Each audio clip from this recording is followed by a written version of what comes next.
work. He got it was supposed to be waterproof. Look at this shotgun that the guy shot the guy with. That's insane. That's a freaking hack Model T right there. Yeah, dude. it's a over under sawed off. Wow, somebody wasted a nice gun. But that was not a nice gun. But Lord Cheese got the life proof long time at ago, one point in '81. And he went to go test this thing because it was supposed to be waterproof. For and the it phone filled up and with everything. water instantly. Right, and he was smart enough to just submerge the case without the cell phone in there, and it fills up full of water. Yeah. Really? Yeah. Well, it doesn't really. Yeah. Maybe it has to have the cell phone inside of it to work. Well, that's a hard lesson to try and find out, though, isn't it? Especially, Lord Cheese, would you mind testing that for us? Especially when you don't have insurance and you don't have any warranty on your phone because you bought it from a guy in a van down by the river. You beat me to it. You bought it from a guy in a van at a 7-Eleven or something, right? Hey man, I got cheap phone for you. I make your dick bigger too. Come on. That's what they sell. That's what they sell. Where are we at? Good Lord. I'm still wanting to watch this freaking game, dude. Right. I literally want to end the show now No. and watch this game, but I'm not going to. I'm going to You're not. Shut up. I'm going to trooper through this. Now, Caleb, you were talking about life imitating art before. You were talking about movies and how inventions subsequently come from that. And now we have the story of the hoverboard. Yeah. You remember Back to the Future with the hover pink skateboard? hoverboard, yeah. Right. And they said in the future everybody would have these things. You could buy the sneakers. You could buy those Nike sneakers he wore in Back to the Future 2 now. They're like $500. No thanks. Yeah. This guy actually built a hoverboard, and it doesn't look like a Marty McFly hoverboard. It looks more like one of those drones, those four-bladed drones, but it's much bigger. But he was able to fly more than 900 feet at 16 feet in the air. That's pretty sweet. It's now the Guinness World Record for flying a hoverboard. He said that he went that far because that's when the battery ran out. So there's still some work to do on those because if you can only go 900 feet on a 900 feet's a long way. That's 3 football fields. Thank you very much. Yeah. I can add. Yeah, it's pretty cool though. It looks ridiculous. It looks like somebody made a pallet out of snowboards and strapped them to his feet. But you know what it looks like? It actually looks like a little bit like the Green Goblin's glider. Yeah. Oh, you know, from Spider-Man. Yeah, good call. It looks more like that than it does like like you said. It's really not a board. It's more like a platform, if you will. Yeah. It looks like a big piece of plywood with a bunch of propellers around it. Can he like move side to side, or is it just a pitching forward movement? Or I would assume he can if it's built like one of those drones. Yeah, because it looks like he's tipping his feet, maybe his toes down, and it's making him go forward. It's interesting. It looks like it'd be fun. It does look fun. Hell yeah. You notice that he's flying over water in this, too. Yeah, because he just freaking eats it. Only if the Wright brothers would have learned that lesson. Oh, sucks for those nerds. Anyways, you remember that app you had where you can turn any street map into Pac-Man? Yeah. This new Screentendo app that these guys in London made can turn any. How's that spelled?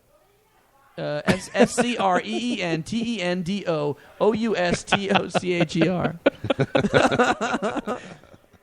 Oh God! Oh, so that it can turn. It's an app that's made to, and it can turn any web page into a stage from Mario Brothers. That's awesome. It's pretty cool. I mean, I don't know exactly how that would work per se. Download it. Let me see how it works. I will. I think it's pretty cool. It doesn't really talk too much about it, but if you're bored at work, you want to procrastinate, just like a few other people we know.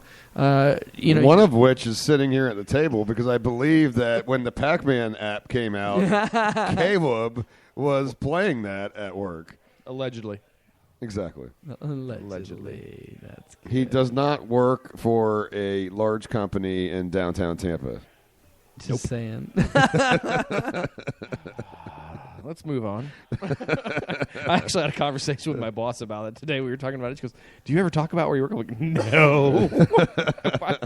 You watch, he's going to come on there and you're going to find out all about Chatterbait on his work computer. Easy. Hey, no. You're Caleb Crispy. They don't know who you are. I have plenty of my own devices. Crispy doesn't sound anything like your last name. I mean, where you work, it certainly doesn't have anything to do with an aluminum bottle, but it might have something to do with a beer can. Anyway, on that note, let's go to a quick commercial break. For all you Craniacs, stay with us. When we get back, some very surprising news on the educational side of things. Stay with us.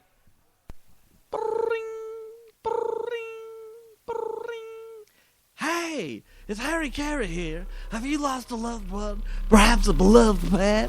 Well, I can get you in touch with Automelda and Little Bubbles. Then all you gotta do is call 1-800-ASK-HARRY, and I got you covered. Your deceased loved ones will be nothing more than a phone call away with Harry Carey's Liaisons to the Dead. Call me now at 1-800-ASK-HARRY. Here's Charlie from Toronto. Harry Carey got me in touch with my Uncle Abe, and I found out he was the Sausage King of Chicago. Then there's John from Salt Lake City. My Meemaw Agnes told me where to find a fortune she had hidden from a bank robbery she had done in the early 40s. So call me now and get in touch with your loved ones at 1-800-ASK-HARRY. That's 1-800-ASK-HARY.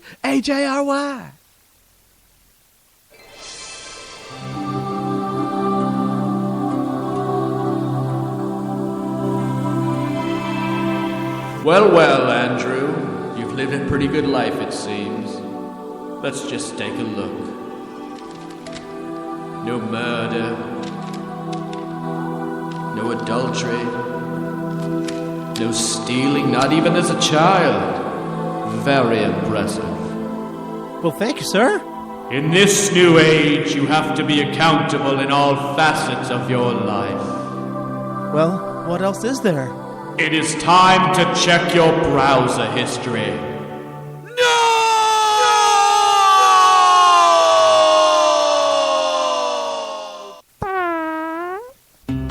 A dirty browser history may keep you out of heaven, but don't let it ruin your legacy here on Earth.